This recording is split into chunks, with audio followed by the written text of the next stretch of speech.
ಮಾತರ್ಮೇ ಮಾತರಿಶ್ವನ್ ಪಿತರತುಲಗುರೋ ಭ್ರಾತರಿಷ್ಟಾಪ್ತಬಂಧೋ ಸ್ವಾಮಿನ್ ಸರ್ವಾಂತರಾತ್ಮನ್ ಅಜರಜರಯಿತರ್ಜನ್ಮ ಮೃತ್ಯಾಮಯಾನಾಂ ಗೋವಿಂದೇ ದೇಹಿ ಭಕ್ತಿಂ ಭವತಿ ಚ ಭಗವನ್ ಊರ್ಜಿತಾಂ ನಿರ್ನಿಮಿತ್ತಾಂ ನಿರ್ವ್ಯಾಜಾಂ ನಿಶ್ಚಲಾಂ ಸದ್ಗುಣಗಣಬೃಹತೀಂ ಶಾಶ್ವತೀಮಾಶುದೇವ ನಾರಾಯಣಂ ನಮಸ್ಕೃತ್ಯ ನರಂ ಚೈವ ನರೋತ್ತಮಂ ದೇವೀಂ ಸರಸ್ವತೀಂ ವ್ಯಾಸಂ ತತೋ ಗ್ರಂಥಮುದೀರಯೇ ವಿಜಾನತಾಮವಿತ್ತಸ್ಯ ಮಧ್ವಸ್ಯ ಜಗತಿ ಗುರೋಃ ಪೂರ್ವಾಚಾರ್ಯಮಹಿಷ್ಠಾನಾಮಿಯಂ ಪ್ರಣತಿ ಮಾಲಿಕಾ ಸೂಕ್ತಿರತ್ನಾಕರೇ ರಮ್ಯೇ ಮೂಲರಾಮಾಯಣಾರ್ಣವೇ ವಿಹರಂತೋ ಮಹೀಯಾಂ ಸಪ್ರೀಯಂತಾಂ ಗುರವೋ ಮಮ ವಾಲ್ಮೀಕೇರ್ಗೌ ಪುನೀಯಾನ್ನೋ ಮಹೀಧರಪದಾಶ್ರಯ ಇತ್ಕಾಗುಮುಪಜೀವಂತಿ ಕವಯಸ್ತರಣಕಾ ಇವ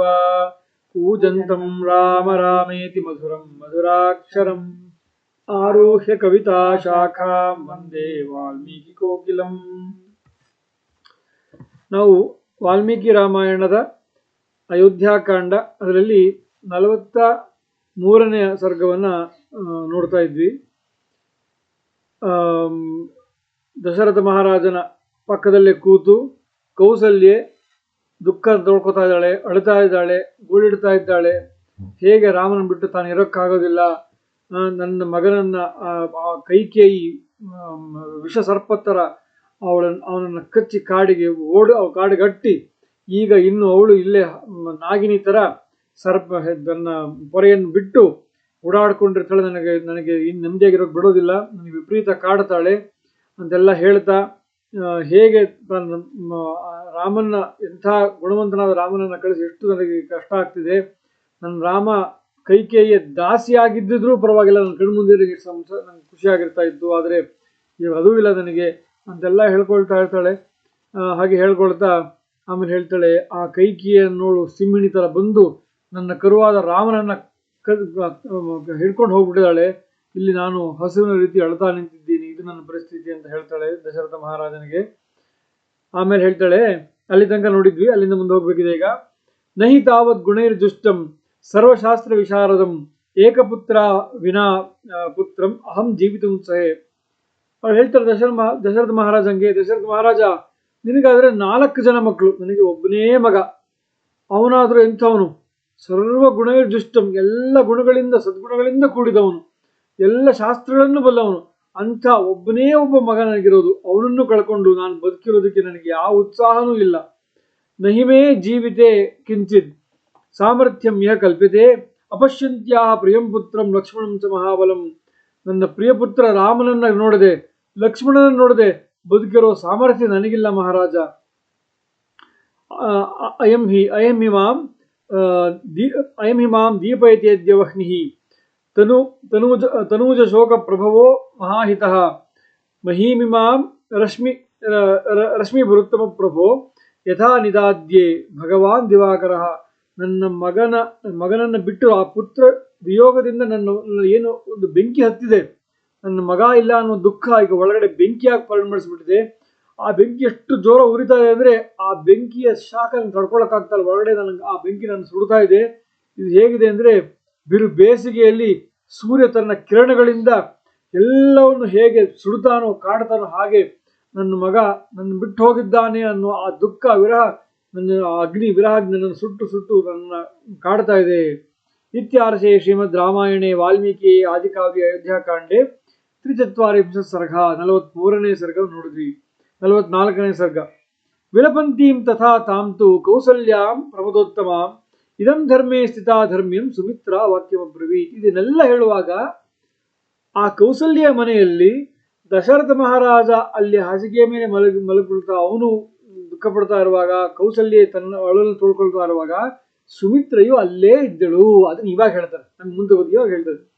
ಸೊ ವಿಲಪಂತೀಂ ತಥಾ ತಾಂತು, ಹೀಗೆ ಕೌಸಲ್ಯ ವಿಲಾಪಿಸ್ತಾ ಇರುವಾಗ, ದುಃಖಿಸ್ತಾ ಇರುವಾಗ, ಇದಂ ಧರ್ಮೇ ಸ್ಥಿತಾ ಧರ್ಮ್ಯಂ, ಧರ್ಮದಲ್ಲಿ ನೆಲೆಸಿರುವಂತಹ ಸುಮಿತ್ರೆ ಈ ಧರ್ಮಯುಕ್ತವಾದ ಮಾತುಗಳನ್ನ ಕೌಸಲ್ಯಗೆ ಹೇಳಿದ್ಲು. ಏನಂತ ಹೇಳಿದ್ಲು? ತವಾರ್ಯೇ ಸದ್ಗುಣೈರ್ಯುಕ್ತಃ ಸಪುತ್ರಃ ಪುರುಷೋತ್ತಮಃ ಕಿಂತೆ ವಿಲಪಿತೇನೈವಂ ಕೃಪಣಂ ಋತಿತೇನವಾ. ಅವಳು ಒಂದು ಗಟ್ಟಿಯಾದ ಮಾತನ್ನು ಹೇಳ್ತಾಳೆ. ಅವಳು ಹೇಳ್ತಾಳೆ, ಆರ್ಯೇ, ಅಕ್ಕ ಅಂತ ಹೇಳ್ತೀವಲ್ಲ ಕನ್ನಡದಲ್ಲಿ, ಹಾಗೆ ಸಂಸ್ಕೃತದಲ್ಲಿ ಆರ್ಯೇ, ಆರ್ಯೇ ಅಂದ್ರೆ ಎಲ್ಲ ಒಳ್ಳೆ ಗುಣಗಳಿಂದ ಕೂಡಿದವಳೆ. ಸದ್ಗುಣೇರ್ಯುಕ್ತ, ನಿನ್ನ ಮಗನಾದ್ರೂ ಎಂಥವನು, ಸದ್ಗುಣಗಳಿಂದ ಕೂಡಿದವನು ಶ್ರೀರಾಮಚಂದ್ರ. ಅಷ್ಟೇನಾ? ಅಲ್ಲ, ಪುರುಷೋತ್ತಮ ಅವನು. ಅಂದ್ರೆ ಎಲ್ಲ ಪುರುಷರಲ್ಲಿ ಉತ್ತಮ. ಪುರುಷ ಅಂದ್ರೆ ಬರೀ ಗಂಡು ಅಂತ ಅರ್ಥ ಇವತ್ತು ಕನ್ನಡದಲ್ಲಿ ಮಾಡ್ಕೊಂಡಿದೀವಿ ನಾವು, ಅಥವಾ ಸಂಸ್ಕೃತದಲ್ಲಿ ಕೆಲಸ ಹಾಗೆ ಅನ್ಕೊಂಡಿದೀವಿ. ಅಲ್ಲ, ಪುರಿ ಶೇತೆ, ಪುರಿ ಅಂದ್ರೆ ಈ ದೇಹವನ್ನ ಪುರ ಅಂತ ಹೇಳ್ತಾರೆ. ಪುರಂ ಏಕಾದಶ ದ್ವಾರಂ ಅಂತ ಹೇಳ್ತಾರೆ. ಅಂದ್ರೆ 11 ಛಿದ್ರಗಳಿರುವ ಈ ದೇಹ, ಆ ದೇಹದಲ್ಲಿ ಪುರಿ ಶೇತ, ಆ ದೇಹದಲ್ಲಿ ಮಲಗಿರುವವನನ್ನು ಇರುವವ ಯಾರು? ಅವನೇ ಜೀವ. ಹಾಗೆ ಪ್ರತಿಯೊಂದು ಹೆಣ್ಣಿನ ದೇಹದಲ್ಲೂ ಜೀವ ಇದೆ, ಗಂಡಿನ ದೇಹದಲ್ಲೂ ಜೀವ ಇದೆ. ಹಾಗೆ ಪುರುಷ ಅಂದ್ರೆ ಹೆಣ್ಣು ಗಂಡು ಅಂತ ಎಲ್ಲ ಸಮಸ್ತ ಹೆಣ್ಣು ಗಂಡುಗಳಲ್ಲಿ ಸರ್ವೋತ್ತಮ ಯಾರು? ಶ್ರೀರಾಮಚಂದ್ರ. ಅಷ್ಟೇ ಅಲ್ಲ, ಎಲ್ಲ ಗುಣಗಳಿಂದ ಕೂಡಿದವನು. ಕಿಂತೆ ವಿಲಪಿತೇನೈವಂ ಕೃಪಣಂ, ಇಂಥ ಮಗ ನಿನಗಿರುವಾಗ ಯಾಕೆ ಕೃಪಣರ ತರ, ದೀನರ ತರ ಹೀಗೆ ನೀನು ಅಳುತ್ತಾ ಇದ್ದೀಯಾ, ವಿಲಪಿಸ್ತಾ ಇದ್ದೀಯಾ? ಇದು ಬೇಕಾ? ಆಮೇಲೆ ಹೇಳ್ತಾಳೆ, ಯಸ್ತ್ವಾರ್ಯೇ ಗತಪುತ್ರ ತ್ಯಕ್ತ್ವಾ ರಾಜ್ಯಂ ಮಹಾಬಲಃ ಸಾಧು ಕುರ್ವನ್ ಮಹಾತ್ಮಾನಂ ಪಿತರಂ ಸತ್ಯವಾದಿನಂ. ಇನ್ನು ನಿನ್ನ ಮಗನಾದ್ರೂ ಕಾಡಿ ಯಾತಕ್ಕೋಗಿ ಹೋಗಿದ್ದಾನೆ? ಆರ್ಯೇ ಯಹ, ನಿನ್ನ ಮಗ ಯಾತಕ್ಕೆ ಹೋಗಿದ್ದಾನೆ ಅಕ್ಕ? ಪುತ್ರಾಸ್ತವ ರಾಜ್ಯ, ಎಲ್ಲ ರಾಜ್ಯ ಅವರಿಗಿದೆ ಸಿಗೋದ್ರಲ್ಲಿತ್ತು. ಆದರೆ ಮಹಾಬಲಶಾಲಿ ಆದ ರಾಮಚಂದ್ರ ಇದೆಲ್ಲವನ್ನು ತ್ಯಾಗ ಮಾಡಿ ಹೋಗಿದ್ದಾನೆ. ಯಾಕೆ? ಸಾಧು ಕುರ್ವನ್ ಮಹಾತ್ಮಾನಂ ಪಿತರಂ, ತನ್ನ ತಂದೆ ಅವರೆಂಥವರು? ಮಹಾತ್ಮನಾದ ದಶರಥ ಮಹಾರಾಜ, ಸತ್ಯವಾದ ದಶರಥ ಮಹಾರಾಜ. ಅವನ ಮಾತು ಯಾವತ್ತೂ ಸುಳ್ಳು ಆಗಬಾರ್ದು. ನನ್ನ ತಂದೆಯ ಮಾತು ಉಳಿಸೋದಕ್ಕೋಸ್ಕರ ರಾಜ್ಯವನ್ನು ತ್ಯಾಗ ಮಾಡಿ ಕಾಡಿಗೆ ಹೋಗಿದ್ದಾನೆ. ಎಂಥ ಒಳ್ಳೆ ಕೆಲಸವನ್ನು ಮಾಡಿದ್ದಾನೆ ರಾಮಚಂದ್ರ. ಶಿಷ್ಟೈರಾಚರಿತೋ ಸಮ್ಯಕ್ ಶಾಶ್ವತ್ ಪ್ರೇತ್ಯೇ ಫಲೋದಿದೆ. ಇದು ಎಂಥ ಕೆಲಸ ಗೊತ್ತಾ? ಶಿಷ್ಟರು, ಸಜ್ಜನರು, ಯೋಗ್ಯರು ಮಾಡುವಂಥ ಕೆಲಸವನ್ನು ರಾಮ ಮಾಡಿದ್ದಾನೆ. ಶಿಷ್ಟೈರಾಚರಿತೆ ಸಮ್ಯಕ್ ಶಾಶ್ವತ್ ಪ್ರೇತ್ಯೇ ಫಲೋದಿದೆ. ಮತ್ತೆ ಈ ಕೆಲಸದಿಂದ ಲಾಭ ಏನು ಗೊತ್ತಾ? ಈ ಜೀವನದಲ್ಲಷ್ಟೇ ಅಲ್ಲ, ಸತ್ತ ಮೇಲೆ ಪರಲೋಕದಲ್ಲೂ ಕೂಡ ರಾಮನಿಗೆ, ರಾಮನ ಸಮಸ್ತ ಅವನ ಹೆತ್ತ ನಿನಗೆ ದಶರಥನಿಗೆ ಇದು ಮಹಾಫಲವನ್ನು ಕೊಡುತ್ತೆ. ಫಲೋದಯೇ ಸಮ್ಯಕ್ ಶಾಶ್ವತ್ ಪ್ರೇತ್ಯೇ ಫಲೋದಯೇ ರಾಮೋ ಧರ್ಮೇ ಸ್ಥಿತ ಶ್ರೇಷ್ಠೋ ನಚ ಶೋಚ ಕದಾಚನ. ಹೀಗೆ ರಾಮ ಸದಾ ಧರ್ಮದಲ್ಲಿ ಗಟ್ಟಿಯಾಗಿ ನೆಲೆ ನಿಂತಿದ್ದಾನೆ. ಅವನು ಶ್ರೇಷ್ಠ. ಅಂಥ ಮಗ ನಿನಗಿರುವಾಗ ಅವನಿಂಥ ದೊಡ್ಡ ತ್ಯಾಗ ಮಾಡಿ ಸಂತೋಷವಾಗಿ ಕಾಡಿಗೆ ತನ್ನ ತಂದೆಯ ಸತ್ಯಸಂಧೆ ಉಳಿಸೋದಕ್ಕೋಸ್ಕರ ಹೋಗಿರುವಾಗ ಇದರಿಂದ ಎಂತಹ ಫಲ ಮುಂದಿನ ಲೋಕದಲ್ಲಿ ನಿಮಗೆ ಸಿಗುವಾಗ, ಅವನಿಗೂ ಸಿಗುವಾಗ ಅಳಬೇಕೇ? ಇದು ಅಳುವಂಥ ವಿಚಾರ ಅಲ್ಲ, ಖಂಡಿತ ಅಲ್ಲ. ಇಂಥ ಮಗ ಇದ್ದಾನೆ ನೋಡಿ. ಒಂದು ನೆನ್ಪಿಟ್ಕೊಳ್ಬೇಕು ನಾವು, ಯಾರನ್ನ ಮುಂದೆ ಭವಿಷ್ಯದ ಜನ ನೆನ್ಪಿಟ್ಕೊಳ್ತಾರೆ ಗೊತ್ತಾ? ಶ್ರೀಮಂತನಲ್ಲ. ಇವತ್ತಿನ ಇಲಾನ್ ಮಸ್ಕ್ನೋ ಅಥವಾ ಇವತ್ತಿನ ಬಿಲ್ ಗೇಟ್ಸ್ನೋ ಅಥವಾ ಈ ಅಂಬಾನಿಯನ್ನೋ ಯಾರು ಇನ್ನೊಂದು 500 ವರ್ಷ ಆದ್ಮೇಲೆ ನೆನ್ಪಿಟ್ಕೊಳ್ಳೋದಿಲ್ಲ. ಈ 500 ವರ್ಷದಿಂದ ಎಷ್ಟು ಜನ ಶ್ರೀಮಂತರು ಯಾರೋ ನೆನಪಿದ್ಯಾ? ನೆನಪಿಲ್ಲ. 200 ವರ್ಷದ ಹಿಂದೆ ಇದ್ದ ಶ್ರೀಮಂತರ ನೆನಪಿದ್ಯಾ? ಇಲ್ಲ. 100 ವರ್ಷಗಳಿಂದ ದೊಡ್ಡ ಶ್ರೀಮಂತರ ನೆನಪಿದ್ಯಾ? ಇಲ್ಲ. ಆದ್ರೆ ನಮ್ಗೆ ಯಾರು ನೆನಪಿದ್ದಾರೆ? 500 ವರ್ಷಗಳ ಹಿಂದಿದ್ದ ಪುರಂದರದಾಸರು ಎಂಥ ಅಗರ್ಭ ಶ್ರೀಮಂತರು. ಎಲ್ಲವನ್ನೂ ತ್ಯಾಗ ಮಾಡಿ ದೇವರ ಭಕ್ತಿಗೆ, ಧ್ಯಾನಕ್ಕಾಗಿ ಎಲ್ಲವನ್ನು ಬಿಟ್ಟರು. ಅವರನ್ನು ಈಗಲೂ ನೆನಪಿಸ್ಕೊಳ್ತೀವಿ ನಾವು. ಹಾಗಾಗಿ ಯಾರನ್ನು ನೆನಪಿಸ್ಕೊಳ್ತೇವೆ ಜಗತ್ತು ಅಂದ್ರೆ ತ್ಯಾಗ ಮಾಡಿದವ್ರನ್ನ. ಎಂತೆಂಥ ಗಾಂಧೀಜಿ ಯಾಕೆ ನೆನೆಸ್ಕೊಳ್ತೀವಿ? ಅವರು ದೊಡ್ಡ ಲಾಯರ್ ಆಗಿ, ಬ್ಯಾರಿಸ್ಟರ್ ಆಗಿದ್ರು ಎಲ್ಲವನ್ನು ಬಿಟ್ಟು ನಾನು ಅತ್ಯಂತ ಸರಳನಾಗಿ ಬದುಕಿ ದೇಶಕ್ಕೋಸ್ಕರ ಹೋರಾಡ್ತೀನಿ ಅಂತವ್ರು ನೆನಪಿಸ್ಕೊಂಡ್ರು. ವೀರ ಸಾವರ್ಕರ್ ಅಂಥ ಕಾಲಾಪನೆಯಲ್ಲಿ ಹೋಗಿ ಎಷ್ಟೆಲ್ಲ ದೇಶಕ್ಕೋಸ್ಕರ ನೋವು ತಿಂದ್ರು ನೆನಪಿಸ್ಕೊಳ್ತಾರೆ. ಭಗತ್ ಸಿಂಗ್ ತ್ಯಾಗ ಮಾಡಿ ದೇಶಕ್ಕೋಸ್ಕರ. ಹಾಗಾಗಿ ಮುಂದಿನ ಭವಿಷ್ಯ ಯಾರನ್ನು ನೆನೆಸ್ಕೊಳ್ತೇವೆ ಯಾರನ್ನಾದ್ರೂ ಅಂದ್ರೆ, ಯಾರು ತಮ್ಮ ಸುಖವನ್ನು ತ್ಯಾಗ ಮಾಡಿ, ತಮ್ಮ ಸಂಪತ್ತು, ತಮ್ಮ ಸುಖ ಎಲ್ಲ ತ್ಯಾಗ ಮಾಡಿ ಒಂದು ದೊಡ್ಡ ಕಾರ್ಯಕ್ಕೋಸ್ಕರ ತಮ್ಮನ್ನು ಅರ್ಪಿಸ್ಕೊಂಡಿರ್ತಾರೋ ಅಂಥವರನ್ನು ಮಾತ್ರ ಜಗತ್ತು ನೆನಪಿಸ್ಕೊಳ್ಳುತ್ತೆ ಹೊರತು ದುಡ್ಡಿರೋರನ್ನ ಅಲ್ಲ. ಹಾಗಾಗಿ ಇದೆಲ್ಲ ಹೇಳ್ತಾ ಇರೋದು, ಎಂಥ ದೊಡ್ಡ ತ್ಯಾಗವನ್ನು ರಾಮಚಂದ್ರ ಮಾಡಿದ್ದಾನೆ. ಇದರಿಂದ ಸತ್ತ ಮೇಲೂ ಮಹಾಫಲ ಮುಂದಿನ ಲೋಕದಲ್ಲಿ ಕಾಯೋದಿದೆ, ಪರಲೋಕದಲ್ಲಿ ಕಾಯ್ತಾ ಇದೆ. ಹಾಗಾಗಿ ಇದಕ್ಕೆ ಚಿಂತಿಸೋದು ಅವಶ್ಯಕತೆ ಇಲ್ಲ. ಹಾಗೆ ನಾವು ನೆನ್ಪಿಟ್ಕೊಳ್ಬೇಕು. ನಾವೇನಾದ್ರೂ ಜೀವನದಲ್ಲಿ ಸಮಾಜ ನಮ್ಮನ್ನು ನೆನ್ಪಿಟ್ಕೊಳ್ಬೇಕು, ಕೆಲಸ ಮಾಡಬೇಕು ಅಂದ್ರೆ ನಾವು ಯಾವುದನ್ನು ನಮ್ಮ ಕಂಫರ್ಟ್ ಝೋನ್ ಅಂತ ಹೇಳ್ತೀವೋ, ನಮ್ಮ ಸುಖ ಅಂತೀವೋ ಅನ್ಕೊಂಡಿರ್ತೀವೋ, ಆ ಸುಖವನ್ನು ಮೀರಿ ಉದಾತ್ತವಾದ ಚಿಂತನೆಗೆ, ಉದಾತ್ತವಾದ ಕಾರ್ಯಕ್ಕೆ ನಮ್ಮನ್ನು ನಾವು ಅರ್ಪಿಸ್ಕೊಂಡು ನಾವು ನಮ್ಮನ್ನು ತೆಗೆದುಕೊಂಡ್ರೆ 500 ವರ್ಷ 1000 ವರ್ಷ ಆದರೂ ನಮ್ಮನ್ನ ಜಗತ್ತು ನೆನಪಿಸ್ಕೊಳ್ತಾ ಇರುತ್ತೆ ಅಲ್ವಾ? ಇವತ್ತು ವಾಲ್ಮೀಕಿಗಳನ್ನ ನೆನಪಿಸ್ಕೊಳ್ತಾ ಇದೀವಿ, ಇವತ್ತು ವೇದವ್ಯಾಸರನ್ನ ನೆನಪಿಸ್ಕೊಳ್ಳಿ, ಅವ್ರು ಕೊಟ್ಟ ಶಾಸ್ತ್ರಗಳನ್ನು ಓದ್ತಾ ಇದೀವಿ, ಇವತ್ತು ಪಾಂಡವರನ್ನ ನೆನೆಸ್ಕೊಳ್ತೀವಿ ಅಲ್ವಾ, ದುಷ್ಟನಾದ ದುರ್ಯೋಧನ ನೆನಪಿಸ್ಕೊಳ್ತೀವಿ. ಯಾಕೆಂದ್ರೆ ಪಾಂಡವರ ಹಿರಿಮೆ ಗೊತ್ತಾಗಲಿ ದುರ್ಯೋಧನ ಯೋಚನೆ ಮಾಡೋದಷ್ಟೇ ಹೊರತು ಬರೀ ದುರ್ಯೋಧನ ಯಾರು ನೆನಪಿಸ್ಕೊಳ್ಳೋದಿಲ್ಲ. ಹಾಗಾಗಿ ಹಿಟ್ಲರ್ ಯಾಕೆ ನೆನಪಿಸ್ಕೊಳ್ತೀವಿ ಅಂದ್ರೆ ಅವ್ನು ಎಂಥ ದುಷ್ಟ ಆಗಿದ್ದ ಅನ್ನೋದಕ್ಕೋಸ್ಕರ ಅವ್ನು ತ್ಯಾಗ ಮಾಡಿದ್ದ ಅಂತಲ್ಲ, ಅವನಿಗೆ ಎಷ್ಟು ಕಷ್ಟ ಆಯಿತು ಅಂಥವ್ನು ಮತ್ತೆ ಬರಬಾರದು ಅನ್ನೋದಕ್ಕೋಸ್ಕರ ಅವ್ನು ಯೋಚನೆ ಮಾಡ್ತೀವಿ ಅಷ್ಟೇ ಹೊರತು ಅವ್ನು ತ್ಯಾಗ ಮಾಡೋದ ಅಂತಲ್ಲ. ಹಾಗಾಗಿ ತ್ಯಾಗವೇ ಸನಾತನ ಧರ್ಮದಲ್ಲಿ ತ್ಯಾಗವೇ ಶ್ರೇಷ್ಠ. ಹಾಗೆ ಹೇಳ್ತಾಳು, ಇಂಥ ಮಗ ಇರುವಾಗ ಯಾಕೆ ದುಃಖ ನಿನಗೆ ಕೌಸಲ್ಯೆ?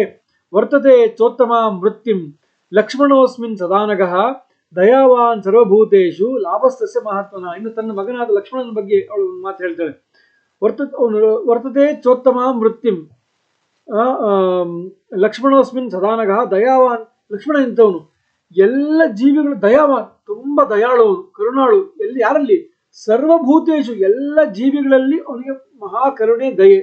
ದಯಾವಾನ್ ಸರ್ವಭೂತೇಶು, ಅವನು ವರ್ತತೆ ಚೋತ್ತಮ ಮೃತ್ಯು, ಶ್ರೇಷ್ಠವಾದ ಕೆಲಸವನ್ನು ಅವನು ಮಾಡಿದ್ದಾನೆ. ಇಂಥದ್ದು ಸದಾನಗ, ಅನಘ ಅಂದ್ರೆ ಯಾವುದೇ ಪಾಪಗಳನ್ನು ಮಾಡದೇ ಇರುವಂತಹ, ತಪ್ಪುಗಳನ್ನು ಮಾಡದೇ ಇರುವಂತಹ, ಎಲ್ಲ ಜೀವಿಗಳಲ್ಲಿ ಎಲ್ಲ ಭೂತಗಳಲ್ಲಿ ದಯೆ ಇರುವಂತಹ ಲಕ್ಷ್ಮಣ ಲಾಭಸ್ತಸ್ಯ ಮಹಾತ್ಮನಾದ ರಾಮನ ಸೇವೆಯನ್ನು ಮಾಡೋದಕ್ಕೆ ಅಣ್ಣನ ಹಿಂದೆ ಹೋಗಿದ್ದಾನಲ್ಲ, ಇದು ಕೂಡ ಎಂಥ ಕೆಲಸ? ಇದು ಉತ್ತಮ ಮೃತ್ಯು, ಶ್ರೇಷ್ಠವಾದ ನಡೆಯನ್ನ ಲಕ್ಷ್ಮಣ ತೋರಿದ್ದಾನೆ. ಇದು ಲಕ್ಷ್ಮಣ ಉಳಿದು ಮಗನ ಅಷ್ಟೇ ಪ್ರೀತಿನ, ಮಗನ ತಾನು ಬಿಟ್ಟು ಹೋಗಿದ್ದಾನ.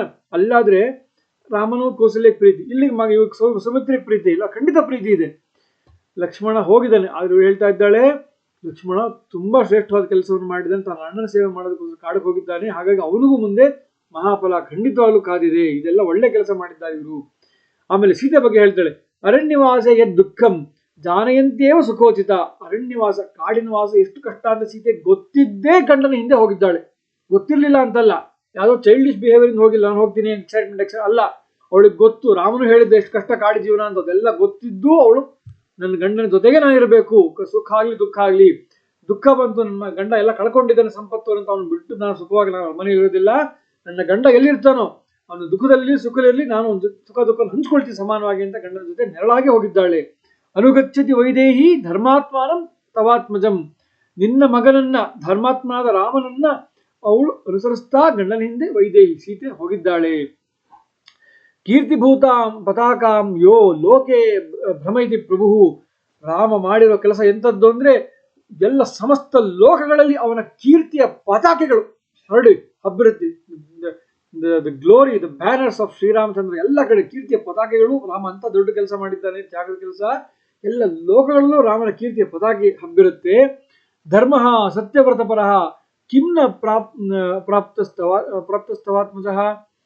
ಧರ್ಮಿಷ್ಠನಾದ ಸತ್ಯಪರನಾದ ರಾಮನಿಗೆ, ಇಂಥ ಕೆಲಸ ಮಾಡಿರೋ ರಾಮನಿಗೆ, ಧರ್ಮದಲ್ಲೇ ಸದಾ ಇರುವ ಸತ್ಯಸಂಧನಾದ ರಾಮನಿಗೆ ಸಿಗದೆ ಇರೋದು ಏನಿದೆ? ಎಲ್ಲವೂ ಸಿಗುತ್ತೆ.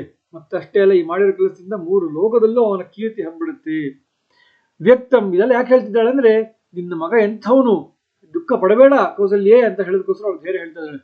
ವ್ಯಕ್ತಂ ರಾಮಸ್ಯ ವಿಜ್ಞಾಯ ಶೌಚಂ ಮಾಹಾತ್ಮ್ಯಂ ಉತ್ತಮಂ ನ ಗಾತ್ರ ವಂಶಭಿ ಸೂರ್ಯ ಸಂತಾಪಯಿತು ಮರ್ಹತಿ. ಇನ್ನು ಕಾಡಿನಲ್ಲಿ ಕಷ್ಟ ಆಗುತ್ತೆ ನನ್ನ ಮಗಂಗೆ ಅಂತ ಅವ್ರು ಹೇಳ್ತಾ ಇದ್ದಲ್ವಾ, ಅಯ್ಯೋ ನನ್ನ ಮಗಂಗೆ ಎಷ್ಟು ಕಷ್ಟ ಆಗುತ್ತೆ, ಸೀತೆಗೆ ಎಷ್ಟು ಕಷ್ಟ ಆಗುತ್ತೆ ಅಂತ, ಲಕ್ಷ್ಮಣಗೆ ಎಷ್ಟು ಕಷ್ಟ ಆಗುತ್ತೆ ಅಂತ ಈಗ ಅವ್ರು ಹೇಳ್ತಾಳೆ. ನಿನ್ನ ಮಗನ ಕಷ್ಟ ಆಗುತ್ತೆ ಕಾಡಲ್ಲಿ ಸೀತೆ.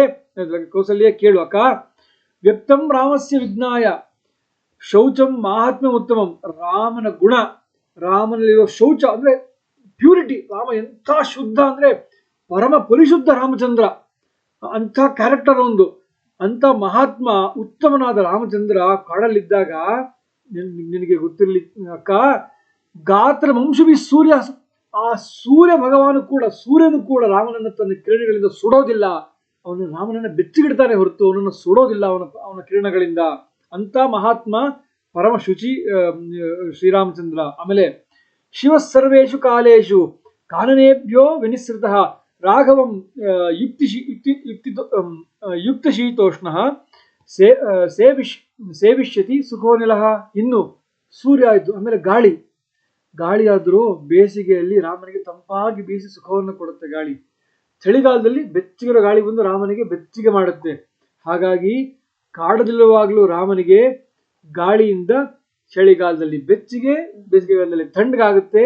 ಹಾಗೆ ಆ ವಾಯುದೇವ ಅನಿಲ, ಯಾರು ಮುಖ್ಯ ಪ್ರಾಣ ವಾಯುದೇವ, ಭಗವಂತನ ಸೇವೆಯನ್ನು ಹಾಗೆ ಮಾಡ್ತಾನೆ. ಯಾಕಂದ್ರೆ ಇಲ್ಲಿ ರಾಮಚಂದ್ರ ಸ್ವಯಂ ನಾರಾಯಣನಲ್ವಾ. ಆದರೆ ಇಲ್ಲಿ ಹಾಗೆ ಹೇಳ್ತಾ ಇದ್ದಾರೆ. ಹೇಗೆ ರಾಮನ ಚರಿತೆ ಎಂಥದ್ದು ಅಂದರೆ, ಕಾಡಿನಲ್ಲಿ ಸೂರ್ಯ ಸುಡೋದಿಲ್ಲ, ಗಾಳಿ ಅವನನ್ನು ಒಣಗಿಸೋದಿಲ್ಲ, ಎಲ್ಲರೂ ಅವನನ್ನು ಚೆನ್ನಾಗಿ ನೋಡ್ಕೊಳ್ತಾರೆ.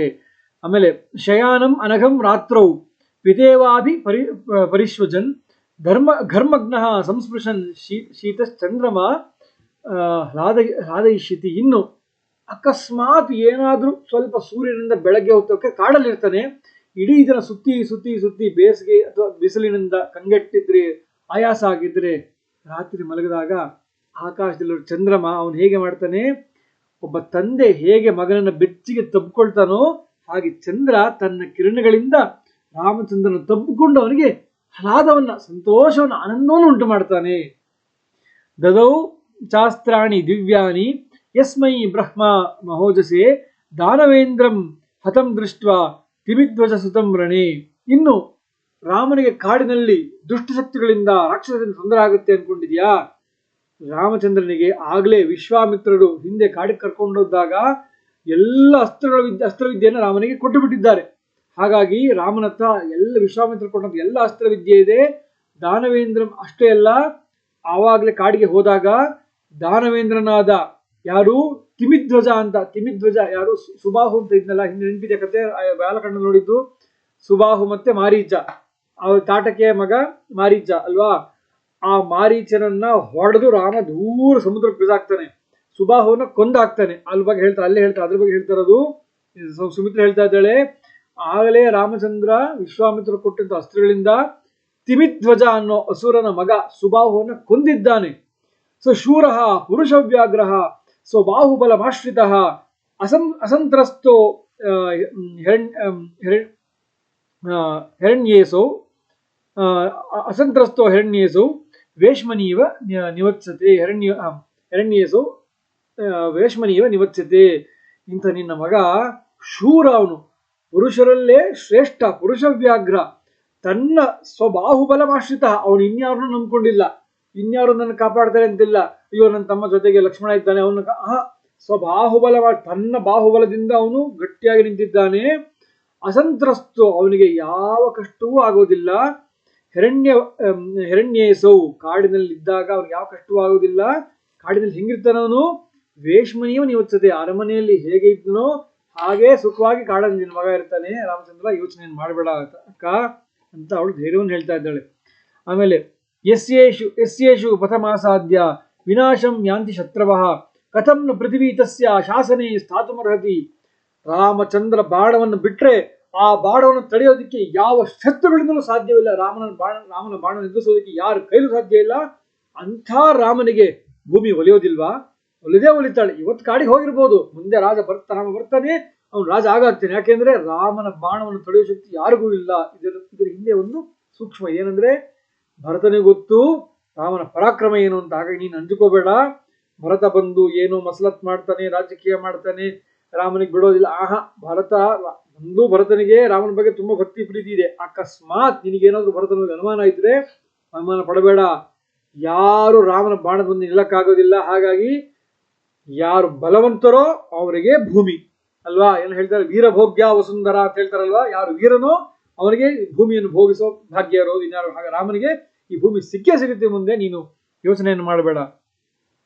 ಯಶ್ರೀ ಶೌರ್ಯಂ ಚ ರಾಮಸ್ಯ ಯಾಚ ಕಲ್ಯಾಣ ಸತ್ವತ ನಿವೃತ್ತಾರಣ್ಯ ವಾಸ ಸ್ವಂ ಕ್ಷಿಪ್ರಂ ರಾಜ್ಯಮವಾಪ್ಸಿತಿ. ಅವ್ರು ಹೇಳ್ತಾ ಇದ್ದಾಳೆ, ರಾಮ ನಿವೃತ್ತಾರಣ್ಯ, ಬೇಗನೆ ಅರಣ್ಯವಾಸವನ್ನು ಮುಗಿಸ್ಕೊಂಡು ರಾಮ ಬೇಗನೆ ನಾಡಿಗೆ ಬರ್ತಾನೆ. ಬಂದಾಗ ರಾಮನಿಗೆ ಶ್ರೀಹಿ ಎಲ್ಲ ಸಂಪತ್ತು, ಆಮೇಲೆ ಶೌರ್ಯಂ, ಶ್ರೀಹಿ ಶೌರ್ಯಂ ಚ ರಾಮಸ್ಯ ಯಾಚ ಕಲ್ಯಾಣ ಸತ್ವತ. ಹಾಗಾಗಿ ರಾಮ ಬರುವ ಹೇಗೆ ಬರ್ತಾನೆ, ಅವನು ಸಮಸ್ತ ಸಂಪತ್ತಿನ ಜೊತೆಗೆ ಎಲ್ಲ ಸಂಪತ್ತು ಸಿಗುತ್ತೆ ಅವನಿಗೆ. ರಾಮ ಮತ್ತೆ ಕಾಡ ಅರಣ್ಯವಾಸ ಮುಗಿಸಿ ಬಂದಾಗ ಎಲ್ಲ ಸಂಪತ್ತು, ಭೂಮಿ ಎಲ್ಲವೂ ಅವನಿಗೆ ಸಿಗುತ್ತೆ.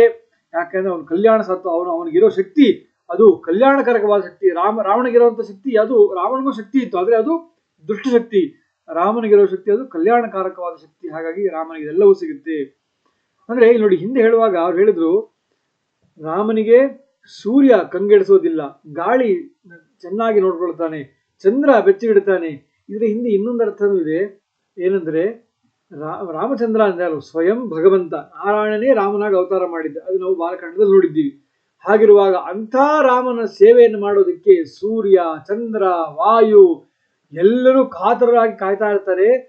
ಭಗವಂತನನ್ನ ಸೇವೆಯನ್ನು ಆಮೇಲೆ ಮಾಡ್ತಾ ಅವರು ಕೂಡ ಭಾಗ್ಯವನ್ನು ಪಡಿತಾರೆ ಅನ್ನೋ ಮಾತು ಸುಮಿತ್ರ. ಅಂದ್ರೆ ಸುಮಿತ್ರೆಗೆ ಈಗ ದಶರಥನಿಗೆ ಸುಮಿತ್ರ ಕೌಶಲ್ಯ ಗೊತ್ತಿರಲಿಲ್ವ, ಸ್ವಯಂ ನಾರಾಯಣನೇ ಬಂದಿದ್ದಾನೆ ಅಂತ ಗೊತ್ತಿತ್ತು. ಆದರೂ ಅದು ಆವಾಗ ಹೆಚ್ಚು ಹೆಚ್ಚು ಮರ್ತೋಗ್ತಿತ್ತು. ಯಾಕಂದ್ರೆ ನನ್ನ ಮಗ ಅನ್ನೋ ಆ ಮೋಹದಿಂದ ಇದು ಸ್ವಯಂ ನಾರಾಯಣನೇ ಬಂದಿದ್ದಾರೆ ಅನ್ನೋದು ಮರ್ತೋಗ್ತಿತ್ತು. ಹೇಗೆ ಯಶೋದೆಗೆ ಮರ್ತೋಗ್ತಿತ್ತು ಆಗಾಗ, ಹೇಗೆ ದೇವಕಿಗೆ ಮರ್ತೋಗ್ತಿತ್ತು ಕೃಷ್ಣ ಅವತಾರ ಮಾಡಿದಾಗ ಅವನು ಭಗವಂತ ಅನ್ನೋದು, ಹಾಗೆ ಇಲ್ಲೂ ಮರ್ತೋಗ್ತಿತ್ತು. ಇಲ್ಲಿ ಅದನ್ನು ನೆನಪಿಸ್ತಾ ಇದ್ದಾಳೆ, ನಿನ್ನ ಮಗ ಯಾರು, ಸ್ವಯಂ ಪರಮ ಪುರುಷ, ಅವನೇ ಅವತಾರ ಮಾಡಿದ್ದಾನೆ, ಹೆದರಬೇಡ ಅನ್ನೋದನ್ನ ಆ ದುಃಖ ಹೋಗ್ಸೋದಕ್ಕೆ ನೆನಪಿಸ್ತಾ ಇದ್ದಾಳೆ. ಸೂರ್ಯಸ್ಯಾಪಿ ಭವೇತ್ ಸೂರ್ಯ, ಈಗ ಹೇಳ್ತಾಳೆ ನೋಡಿ, ಸೂರ್ಯಸ್ಯಾಪಿ ಭವೇತ್ ಸೂರ್ಯೋ, ಆಮೇಲೆ ಯಜ್ಞೇರಗ್ನಿ ಪ್ರಭು ಶ್ರೇಯಾಶ್ರೀಶ್ಚ ಭವೇದಗ್ರ್ಯ ಕೀರ್ತ್ಯಾ ಕೀರ್ತಿ ಕ್ಷಮಾ ಕ್ಷಮಾ. ಅವ್ರು ಹೇಳಿದ್ಲು, ರಾಮ ಅಂದ್ರೆ ಯಾರು, ಸೂರ್ಯನಿಗೆ ಸೂರ್ಯ ಅವನು, ಅಂದ್ರೆ ಸೂರ್ಯನೊಳಗಿರೋ ಸೂರ್ಯ ನಾರಾಯಣ ಯಾರು, ರಾಮ. ಆಮೇಲೆ ಸೂರ್ಯೋ ಯಜ್ಞರಗ್ನಿ, ಅಗ್ನಿಯೊಳಗಿರೋ ಅಗ್ನಿ ಯಾರು, ಅವನೇ ರಾಮ. ಎಲ್ಲ ಪ್ರಭುಗಳಿಗೆ ಪ್ರಭು ಯಾರು, ರಾಮ. ಅಂದ್ರೆ ಎಲ್ಲ ರಾಜರಿಗೂ ರಾಜ ಯಾರು, ರಾಮಚಂದ್ರ. ಅದಕ್ಕೆ ಅವ್ರು ಕನ್ನಡ ಹೇಳ್ತೀವಿ ಗಂಡರ ಗಂಡ ಅವನು ರಾಮಚಂದ್ರ, ಯಾಕಂದ್ರೆ ಭಗವಂತ. ಆಮೇಲೆ ಶ್ರೀಯಾಶ್ರೀಶ್ಚ, ಎಲ್ಲ ಸಂಪತ್ತು ಯಾರು, ಅವನೇ ಶ್ರೀ ರಾಮಚಂದ್ರ. ಅದಕ್ಕೆ ವಿಷ್ಣು ಸಹಸ್ರನಾಮದಲ್ಲಿ ಭಗವಂತನ ಹೆಸರೇನು, ಶ್ರೀನಿಧಿ ಅಂತ. ಶ್ರೀ ಅಂದ್ರೆ ಲಕ್ಷ್ಮಿ, ಲಕ್ಷ್ಮಿಗೆ ಯಾರು ನಿಧಿಯೋ, ಲಕ್ಷ್ಮಿಗೆ ಯಾರು ಸಂಪತ್ತಿಗೆ. ನಮಗೆ ಈ ಜಗತ್ತಲ್ಲಿ ಎಲ್ರಿಗೂ ಏನ್ ಬೇಕು, ಲಕ್ಷ್ಮಿ ಬೇಕು. ಆದ್ರೆ ಲಕ್ಷ್ಮಿಗೆ ಯಾರು ಬೇಕು, ನಾರಾಯಣ ಬೇಕು. ಹಾಗೆ ಲಕ್ಷ್ಮಿಗೆ ಯಾರು ಸಂಪತ್ತೋ ಅವನು ಶ್ರೀನಿಧಿ. ಹಾಗಾಗಿ ಅದೇ ಮಾತಿನಲ್ಲಿ ಬಂದಿರೋದು, ಶ್ರೀಯಾಶ್ರೀಶ್ಚ, ಲಕ್ಷ್ಮಿಗೆ ಯಾರು ಸಂಪತ್ತೋ ಅವನು ರಾಮಚಂದ್ರ. ಭವೇದಗ್ರ್ಯ ಕೀರ್ತ್ಯಾ ಕೀರ್ತಿ, ಕೀರ್ತಿಗೆ ಕೀರ್ತಿ ರಾಮಚಂದ್ರ. ನಾವೆಲ್ಲರೂ ಕೀರ್ತಿ ಬಯಸ್ತಾ ಇದ್ದೀವಿ, ಆದ್ರೆ ಆ ಕೀರ್ತಿಗೆ ಕೀರ್ತಿ ಯಾರು, ರಾಮಚಂದ್ರ. ಕ್ಷಮೆಗೆ ಕ್ಷಮೆ ಅವನು, ಇಂಥವನು ರಾಮಚಂದ್ರ. ನೋಡಿ ಎಷ್ಟು ಒಳ್ಳೆ ಮಾತನ್ನು ನಾವು, ಇದೇ ಮಾತು ಇದರಲ್ಲಿ ಬರುತ್ತೆ ಉಪನಿಷತ್ತಲ್ಲಿ, ತಲವಕಾರ ಉಪನಿಷತ್ತಲ್ಲಿ ಬರುತ್ತೆ. ಚತುರ್ಮುಖ ಬ್ರಹ್ಮದೇವರು ಭಗವಂತನ ಕುರಿತು ಹೇಳ್ತಾರೆ, ವಾಚೋಹ ವಾಚಂ ಸೌ ಪ್ರಾಣಸ್ಯ ಪ್ರಾಣ. ಮಾತಿನ ಮಾತು ಅಂದ್ರೆ ಮಾತೊಳಗಿರುವ ರಹಸ್ಯ ಮಾತು ಯಾರು, ಅವನೇ ಭಗವಂತ. ಸೌ ಪ್ರಾಣಸ್ಯ ಪ್ರಾಣ, ಪ್ರಾಣೊಳಗಿರೋ ಪ್ರಾಣ ಯಾರು, ಅವನೇ ಭಗವಂತ. ಚಕ್ಷು ಸಚಕ್ಷುರ್ ಅತಿಮುಖ್ಯ ಧೀರಾಹ, ಕಣ್ಣಿನೊಳಗೆ ಕೂತು ಕಾಂತಿಯನ್ನು ಕೊಡುವವನು, ಎಲ್ಲವನ್ನು ಕಾಣಿಸುವವನು ಯಾರು, ಆ ಭಗವಂತ. ಅವನನ್ನು ಕಾಣುವವರು ಯಾರು, ಧೀರರು ಮಾತ್ರ ಅವನು ಕಾಣಕ್ಕೆ ಸಾಧ್ಯ. ಪ್ರೇತ್ಯಾಸ್ಮಾ ಲೋಕಾತ್ ಅಮೃತಾ ಭವಂತಿ, ಯಾರು ಇಂಥ ಭಗವಂತನ ತಿಳಿತಾರೋ ಅವರು ಅಮೃತರಾಗ್ತಾರೆ. ಅಂದ್ರೆ ಈ ಮೃತ್ಯು ಲೋಕವನ್ನು ಬಿಟ್ಟು ಅಮೃತತ್ವವನ್ನು ಹೊಂದುತ್ತಾರೆ ಅನ್ನೋ ತಲವಕಾರ ಉಪನಿಷತ್ತಿನ ಮಾತೇ ಇಲ್ಲಿ ವಾಲ್ಮೀಕಿಗಳು ಸುಮಿತ್ರೆ ಏನ್ ಹೇಳಿದ್ದಾರೆ ಅದನ್ನ ವಾಲ್ಮೀಕಿ ಕೊಡ್ತಾ ಇದ್ದಾರೆ. ಅಂದ್ರೆ ಸುಮಿತ್ರೆಗೆ ಕೌಶಲ್ಯಗೆಲ್ಲ ಚೆನ್ನಾಗಿ ಗೊತ್ತಿತ್ತು, ಆದ್ರೆ ರಾಮ ಬಿಟ್ಟು ಹೋದ್ನಲ್ಲ ಅನ್ನೋ ದುಃಖದಲ್ಲಿ ದಶರಥ ಕೌಶಲ್ಯ ಇಬ್ರು ಕುಗ್ಗಿಬಿಟ್ಟಿದ್ದಾರೆ. ಆದ್ರೆ ಸುಮಿತ್ರೆ ಧೈರ್ಯವಾಗಿ ರಾಮನ ಸ್ವರೂಪ ನೆನಪಿಸ್ತಾ ಇದ್ದಾಳೆ. ಸೂರ್ಯಸ್ಯಾಪಿ ಭವೇ, ಸೂರ್ಯನೊಳಗಿರೋ ಸೂರ್ಯ ರಾಮಚಂದ್ರ, ಅಗ್ನಿಯೊಳಗಿರೋ ಅಗ್ನಿ ರಾಮಚಂದ್ರ, ಎಲ್ಲ ರಾಜರಿಗೆ ರಾಜ, ಪ್ರಭುಗಳಿಗೆ ಪ್ರಭು ರಾಮಚಂದ್ರ, ಸಂಪತ್ತಿಗೆ ಸಂಪತ್ತು ರಾಮಚಂದ್ರ, ಕೀರ್ತಿಗೆ ಕೀರ್ತಿಯವನು, ಕ್ಷಮೆಗೆ ಕ್ಷಮೆ ರಾಮಚಂದ್ರ. ಅಷ್ಟೇನಾ, ಇಲ್ಲ. ದೈವತಂ ದೇವತಾನಾಂ ಚ ಭೂತಾನಾಂ ಭೂತಸತ್ತಮಃ. ಇದು ಇದೇ ಮಾತು, ದೈವತಂ ದೇವತಾನಾಂ ಚ. ವಿಷ್ಣು ಸಹಸ್ರನಾಮ ಬರುತ್ತಲ್ವಾ, ದೈವತಂ ದೇವತಾ, ಅದೇ ಮಾತು ಹೇಳಿ. ದೈವತಂ ಎಲ್ಲ ದೇವತೆಗಳಿಗೆ ದೇವತೆ ಯಾರು, ಶ್ರೀರಾಮಚಂದ್ರ. ಯಾಕೆ, ಸ್ವಯಂ ನಾರಾಯಣ ಅವನೇ ಅವತಾರ ಮಾಡಿದ್ದಾನೆ. ದೈವತಂ ದೇವತಾನಾಂ ಚ ಭೂತಾನಾಂ ಭೂತಸತ್ತಮ, ಎಲ್ಲ ಭೂತಗಳ ಭೂತ ಏನು. ಯಾಕೆ, ಅದು ವಿಷ್ಣು ಸಹಸ್ರನಾಮ ಹೇಳಿದಲ್ವಾ, ಕೊನೆಗೆ ನಾವು ಇದೆಲ್ಲ ಫಲಶ್ರುತಿಯಲ್ಲಿ ಹೋಗ್ತೀವಲ್ಲ, ಏಕೋ ವಿಷ್ಣು ಮಹದ್ಭೂತಂ ಪೃಥಕ್ ಭೂತಾನೇನೆ, ಮಹದ್ಭೂತ ಇವನು. ಅದೇ ಹೇಳ್ತಾ ಇದ್ದಲ್ಲಿ ಭೂತಾನಾಂ ಭೂತ ಸತ್ತಮ, ಮಹದ್ಭೂತ ಅಂದ್ರೆ ಭೂತ ಸತ್ತಮ ಅಂದ್ರೆ ಒಂದೇನೆ. ಭೂತ ಅಂದ್ರೆ ಯಾವುದು, ಪಂಚಭೂತಗಳು, ಅಗ್ನಿ, ವಾಯು, ಜಲ, ಆಕಾಶ, ಪೃಥ್ವಿ. ಈ ಎಲ್ಲ ಪಂಚಭೂತಗಳು ಅಂದ್ರೆ ಜಡ. ಆಮೇಲೆ ಇನ್ನು ಜೀವಕ್ಕೂ ಜಡಕ್ಕೂ ಪ್ರಭು ಯಾರು, ಭಗವಂತ. ಹಾಗಾಗಿ ಭೂತಾನಾಂ ಭೂತ ಸತ್ತಮಃ ತಸ್ಯಕ್ಕೆ ಹೆಗುಣಾ ದೇವಿ ವನೇ ವಾಪ್ಯಥವಾ ಪುರೇ. ಇಂಥ ರಾಮಚಂದ್ರ ಅವನಿಗೆ ತಸ್ಯಕ್ಕೆ ಹೆಗುಣ, ಅವನಲ್ಲಿ ಯಾವ ಅಗುಣಗಳು, ಕೆಟ್ಟ ಗುಣಗಳು, ದೋಷಗಳು ಅವನಲ್ಲಿಲ್ಲ. ಅಂಥವನು ಕಾಡಲ್ಲಿದ್ದರಲ್ಲೇನು, ನಾಡಲ್ಲಿದ್ರೇನು, ಎಲ್ಲವೂ ಅವನಿಗೆ ಒಂದೇ ಅನ್ನುವಂಥ ಅದ್ಭುತವಾದ ಮಾತನ್ನು ಸುಮಿತ್ರೆ ಹೇಳ್ತಾ ಇದ್ದಾಳೆ. ಅಲ್ಲಿ ಭಗವಂತನ ಸ್ವರೂಪವನ್ನು ಅವಳು ಬಿಚ್ಚಿಡ್ತಾ ಇದ್ದಾಳೆ. ಪೃಥ್ವೀ ಸಹ ವೈದೇಹ್ಯ ಶ್ರಿಯಾಚ ಪುರುಷರ್ಷಭ ಕ್ಷಿಪ್ರಂ ತಿಸ್ರಭಿರೇತೆ ಏತಾಭ್ಯೋ ತಿಸೃಭಿರೇತಾಭಿಃ ಸಹ ರಾಮೋಭಿ ಶಿಕ್ಷತೆ ಸಹ ರಾಮೋಭಿ ಶಿಕ್ಷತೆ ಹೇಳ್ತಾ ಇದ್ದಾಳೆ. ರಾಮ ವನವಾಸವನ್ನು ಮುಗಿಸಿ ಕಾಡಿನ ನಾಡಿಗೆ ಬಂದಾಗ ಏನಾಗುತ್ತೆ, ಪೃಥಿವ್ಯಾಸ ವೈದೇಹ್ಯ ಶ್ರೀಯಾಸ ಪುರುಷ 3 ಲಕ್ಷ್ಮಿ ಸಿಗ್ತಾರೆ ಅವನಿಗೆ. ಯಾರು ಸಿಗ್ತಾರೆ? ಭೂಮಿ ಅನ್ನೋ ಲಕ್ಷ್ಮಿ ಸಿಗ್ತಾಳೆ ಅಲ್ವಾ, ರಾಜ್ಯ ಲಕ್ಷ್ಮಿ ಸಿಗ್ತಾಳೆ ರಾಮನಿಗೆ. ಆಮೇಲೆ ವೈದೇಹಿ ಸ್ವಯಂ ಹೆಂಡತಿ ಅವಳು ಇದ್ದಾಳೆ. ಆಮೇಲೆ ಇನ್ನೊಂದೇನು, ಶ್ರೀಯ ಸಂಪತ್ತು, ಸಮಸ್ತ ರಾಜ್ಯ ಸಂಪತ್ತು ಎಲ್ಲವೂ ಸಿಗುತ್ತೆ. ಅಂದ್ರೆ ಇದ್ರ ಇನ್ನೊಂದು ಅರ್ಥ ಏನು, ಶ್ರೀತೆ ಅಂದ್ರೆ ಲಕ್ಷ್ಮಿ, ಆ ಲಕ್ಷ್ಮಿದ ಇನ್ನೊಂದು ರೂಪ ಯಾವುದು? ಭೂರೂಪ ಅಲ್ವಾ, ಭೂದೇವಿ. ಲಕ್ಷ್ಮಿ, ಶ್ರೀದೇವಿ, ಭೂದೇವಿ, ಆಮೇಲೆ ಇನ್ನೊಂದು ರೂಪದಲ್ಲಿ ಸಂಪತ್ತು, ಅದು ಲಕ್ಷ್ಮಿ. ಸೊ ಲಕ್ಷ್ಮಿಯ 3 ರೂಪದಿಂದ ನಾರಾಯಣ ಅವನು ಕಂಗೊಳಿಸ್ತಾನೆ. ಈಗ ವನವಾಸ ಅವನು ಒಂದು ನಾಟಕ ಅಷ್ಟೇ, ನಾಟಕ ಮಾಡಿ ಬರ್ತಾನೆ. ಬಂದಾಗ ಅವನು ತನ್ನ ಸ್ವರೂಪದಂತೆ ಅವನು ಶ್ರೀಯ ಲಕ್ಷ್ಮಿಯ 3 ರೂಪದಿಂದ ರಾಜ್ಯಲಕ್ಷ್ಮಿ, ಸಂಪತ್ತು, ಆಮೇಲೆ ಸೀತೆ ವೈದೇಹಿ, ಭೂಮಿ ಎಲ್ಲರ ಜೊತೆಗೆ ಅವನು ರಾಜ್ಯಾಭಿಷೇಕಗೊಳ್ತಾನೆ, ರಾಜನಾಗ್ತಾನೆ. ಅದನ್ನ ನೋಡಕ್ಕೆ ನೀನು ಇರಬೇಕು, ಇರ್ತೀಯಾ ಅಂತ ಹೇಳ್ತಾ ಇದ್ದಾಳೆ. ಯಾಕಂದ್ರೆ ಸ್ವಯಂ ಭಗವಂತ ದುಃಖಜಂ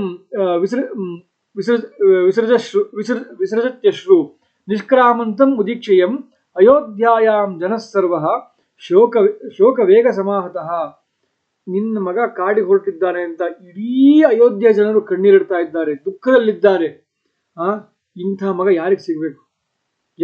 ಎಷ್ಟು ಪ್ರೀತಿ ಅಯೋಧ್ಯ ಜನಗೆ ನಿನ್ನ ಮಗ ಅಂದ್ರೆ.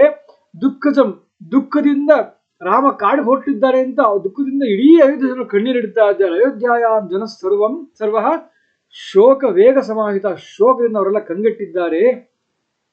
ಕುಶಚೀರಧರಂ ವೀರಂ ಗಚ್ಚಂತಂ ಅಪರಾಜಿತಂ ಸೀತೇವಾನುಗತ ಲಕ್ಷ್ಮೀಸ್ತಸ್ಯ ಕಿಂ ನಾಮ ದುರ್ಲಭಂ.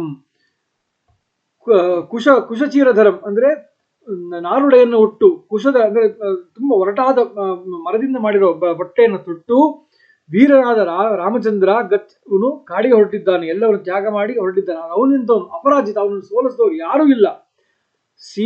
ಸೀತೇವಾನುಗತ ಲಕ್ಷ್ಮೀಸ್ತಸ್ಯ, ಲಕ್ಷ್ಮಿಯಂತೆ ಸೀತೆ ರಾಮನನ್ನು ಅನುಸರಿಸ್ಕೊಂಡು ಹೋಗಿದ್ದಾಳೆ. ಹೌದು, ಲಕ್ಷ್ಮಿನೇ ಸೀತೆ ಆಗೋದು, ಲಕ್ಷ್ಮಿಯಂತೆ ಸೀತೆ ರಾಮನ ಅನುಸರಿಸ್ಕೊಂಡು ಹೋಗಿದ್ದಾಳೆ. ಇಂಥ ರಾಮನಿಗೆ ಸಿಗದೇ ಇರೋದು ಏನಿದೆ? ಕಿಂ ನಾಮ ದುರ್ಲಭಂ, ಅವನಿಗೆ ಸಿಗದೇ ಇರೋದು ಏನಿದೆ ಜಗತ್ತಲ್ಲಿ? ಹಾಗಾಗಿ ನೀನು ಯೋಚನೆ ಮಾಡಬೇಡ. ಅವನು ಮತ್ತೆ ಹೇಳ್ತಾಳೆ, ಧನುರ್ಗ್ರಹವರೋ ಯಸ್ಯ ಬಾಣ ಖಡ್ಗಾಸ್ತ್ರ ಬೃತ್ ಸ್ವಯಂ ಲಕ್ಷ್ಮಣೋ ವ್ರಜಿತೆ ಹೆಗ್ರೆ ತಸ್ಯ ಕಿಂ ನಾಮ ದುರ್ಲಭಂ. ಯಾರ ಮುಂದೆ ಲಕ್ಷ್ಮಣ ಖಡ್ಗವನ್ನು ಹಿಡಿದು, ಬಾಣವನ್ನು ಹಿಡಿದು, ಬಿಲ್ಲನ್ನು ಹಿಡಿದು ಹೋಗ್ತಾ ಇದ್ದಾನೋ ಅಂಥ ರಾಮನಿಗೆ ಸಿಗದೇ ಇರೋದು ಏನಿದೆ? ಕಿಂ ನಾಮ ದುರ್ಲಭಂ ತಸ್ಯ ಕಿಂ ನಾಮ ದುರ್ಲಭಂ. ಅಂಥ ರಾಮನಿಗೆ ಸಿಗದೇ ಇರೋದು ಏನಿದೆ? ಎಲ್ಲವೂ ಸಿಗುತ್ತೆ. ಆಮೇಲೆ ಹೇಳ್ತಾಳೆ, ನಿವೃತ್ತ ವನವಾಸಂ ತಂ ದೃಷ್ಟಾಸಿ ಪುನರಾಗತಂ ಜಹಿಶೋಕಂ ಚ ಮೋಹಂ ಚ ದೇವಿ ಸತ್ಯಂ ಬ್ರವೀಮಿತೆ. ಕೌಸಲ್ಯೆ, ಅಕ್ಕ ನಾನು ಹೇಳ್ತೀನಿ, ಸತ್ಯವಾದ ಮಾತನ್ನು ಹೇಳ್ತೀನಿ ಕೇಳು. ನಿನ್ನ ಮಗ ಬೇಗನೆ ವನವಾಸವನ್ನು ಮುಗಿಸಿ ಮತ್ತೆ ಕಾಡಿನ ನಾಡಿಗೆ ಬರ್ತಾನೆ. ಹಾಗಾಗಿ ನೀನು ಈ ಶೋಕವನ್ನು ಬಿಡು, ಮೋಹವನ್ನು ಬಿಡು. ಶೋಕ ಮೋಹ ಎರಡನ್ನು, ಮೋಹ ಅಂದ್ರೆ ಅಜ್ಞಾನ, ಮೋಹ ವೈಚಿತ್ಯ ಅಂತ ಧಾತು. ಮೋಹ ಅಜ್ಞಾನವನ್ನು ಬಿಡು, ದುಃಖವನ್ನು ಬಿಡು. ನಾನು ನಿಜವಾಗ್ಲೂ ಹೇಳ್ತೀನಿ, ನಿನ್ನ ಮಗ ಖಂಡಿತವಾಗ್ಲೂ ಬೇಗನೆ ವನವಾಸವನ್ನು ಮುಗಿಸಿ ಕಾಡಿನ ನಾಡಿಗೆ ಬರ್ತಾನೆ. ಬಂದು ಏನ್ ಮಾಡ್ತಾನೆ? ಶಿರಸ ಚರಣಾವೇತೌ ವಂದಮಾನಂ ಅನಿಂದಿತೆ ಪುನರ್ದ್ರಕ್ಷಸಿ ಕಲ್ಯಾಣಿ ಪುತ್ರಂ ಚಂದ್ರ ವಿವೋದಿತಂ. ನಿನ್ನ ಮಗ ಕಾಡಿನ ನಾಡಿಗೆ ಬಂದು ನಿನ್ನ ಮುಂದೆ ನಿಂತು ತನ್ನ ತಲೆಯನ್ನು ನಿನ್ನ ಕಾಲುಗಳಿಗೆ ಮುಟ್ಟಿ ನಮಸ್ಕಾರ ಮಾಡ್ತಾನೆ. ಆಗ ನಿನ್ನ ಮಗ ಚಂದ್ರನಂತೆ ಕಂಗೊಳಿಸ್ತಾನೆ. ಹಾಗೆ ಪೂರ್ಣಚಂದ್ರನಿಂತಿರೋ ಅಂತ ಇರೋ ನಿನ್ನ ಮಗನನ್ನ ಕಾಣೋದಿಕ್ಕೆ ನೀನು ಕಾಯ್ದಾ ಇರು, ಬೇಗನೆ ಬಂದು ಬಿಡ್ತಾನೆ ಕಾಡಿನ ನಾಡಿಗೆ ರಾಮಚಂದ್ರ. ಮತ್ತೆ ಅವನನ್ನು ನೋಡ್ತೀಯ ನೀನು. ಪುನಃ ಪ್ರವಿಷ್ಟಂ ದೃಷ್ಟ ತಮಭಿಷಿಕ್ತಂ ಮಹಾಶ್ರಿಯಂ